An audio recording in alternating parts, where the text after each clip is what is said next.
Throughout its history, Bangladesh has been a land of vibrant cultures, shared traditions, and diverse communities.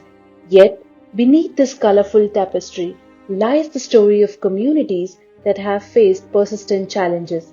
One such group is the Hindu population, which comprises about 8% of the country's nearly 170 million people, in contrast to the Muslim majority of around 91%. Recent events have cast a shadow over their lives. To understand this present, we must revisit the past. While Bangladesh emerged as an independent nation in the late 20th century, its story is deeply rooted in the histories of India, Pakistan, and the wider region. From the 3rd century BC, Buddhism flourished under the Mauryan emperors, later coexisting with Hinduism during the Pala and Chandra dynasties. By the end of the 11th centuries, the Senas, who were strongly Hindu, had gained control over a large part of Bengal. As early as the 9th century, Arab traders came with a business mind. They came with the intention to trade, but slowly places for prayer got constructed, majorly in Chittagong. After some time, it was around 11th century when a person named Shah Sultan Rumi came to Netrokona in Bangladesh. Here, there was no Muslim population, but when the saint settled here, he attracted many people by his devotion. People say that whoever came in his contact accepted Islam by his miracles and became a devoted follower. Now, when this fact was brought to the notice of the king, what did he do? He called the saint, asked him to explain his activities. The saint said that God granted him spiritual power.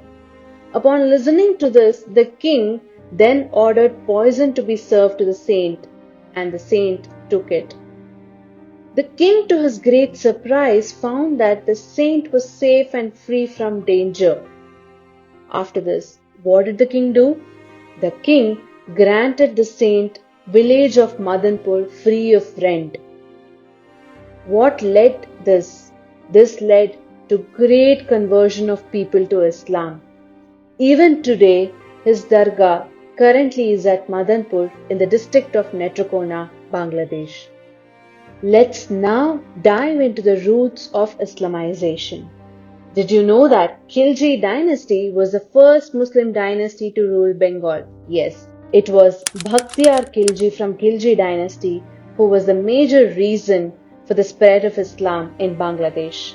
Bhaktiar Khilji, who captured Bengal, during his conquest, he destroyed many Buddhist monasteries.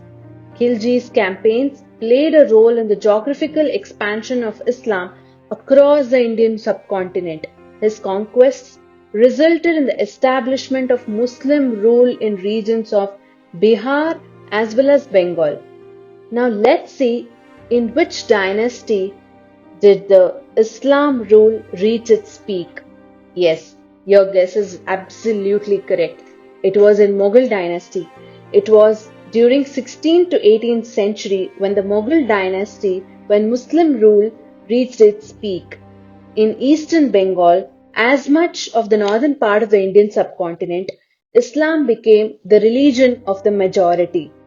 Now, during the rule of the Emperor Aurangzeb, the English East India Company was permitted to establish its base at Calcutta.